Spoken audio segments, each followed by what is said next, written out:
This video will cover identifying characteristics of the maxillary and mandibular molars. Let's first take a look at the mandibular second molar. The mandibular second molar is easy to identify due to the plus sign that can be seen on the occlusal surface. To identify the buccal from the lingual surfaces, you'll notice that the buccal cusp tips typically are worn or flat. Here's another way to help identify the buccal from the lingual. On all mandibular posteriors, the buccal surface is curved, the lingual is more upright. Now that we've identified the buccal from the lingual, let's identify the mesial from the distal. The mesial marginal ridge is higher than the distal marginal ridge. Another way to tell the mesial from the distal is that the mesial is wider than the distal, so you should see a taper down towards the distal surface. If you still have no earthly idea on how to identify the mesial from the distal of this tooth, take a look at the buccal or lingual surface.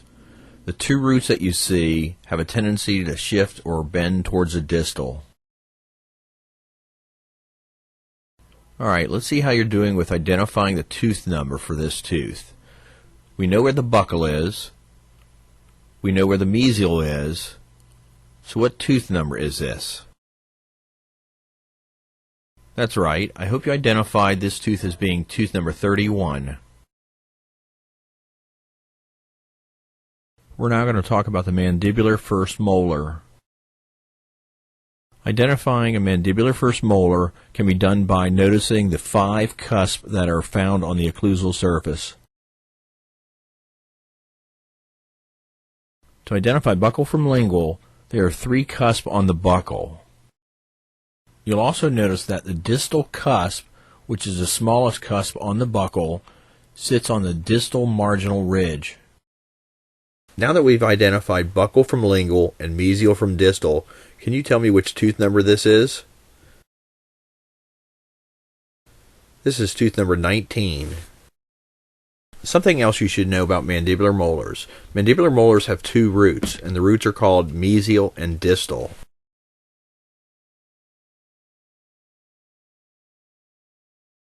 Now we're going to take a look at a maxillary first molar. Let's first take a look at a way that you can tell that a tooth is a maxillary molar. This will apply to a maxillary first molar as well as a second molar.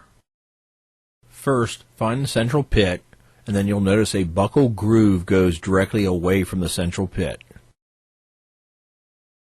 Looking at one side of the tooth or the other, you'll notice that a diagonal groove comes towards you. This is the occlusal lingual groove that comes from the distal pit.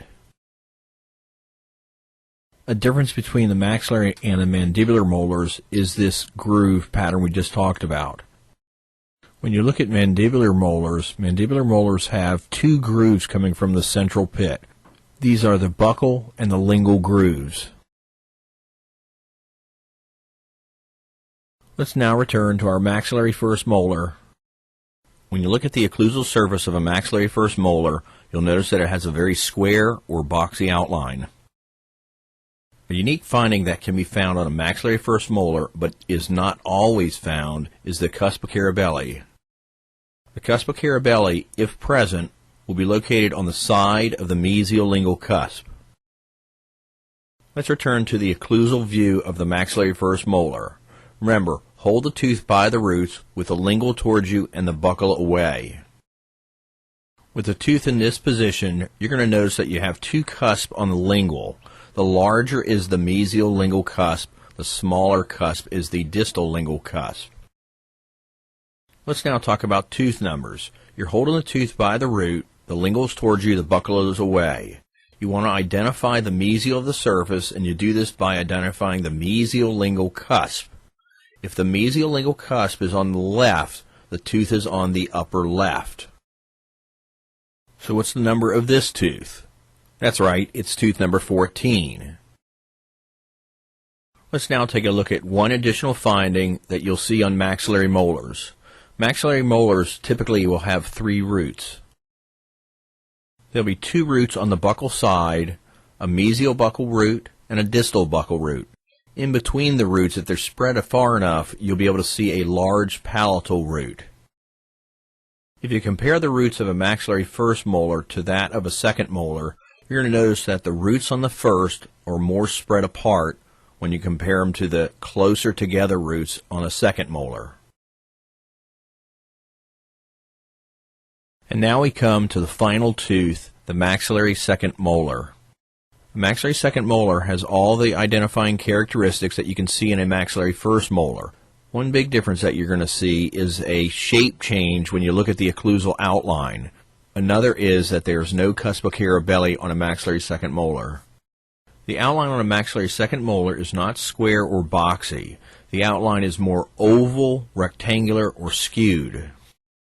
A maxillary second molar will have the buccal groove going from the central pit away from you and the lingual groove coming from the distal pit diagonally towards you.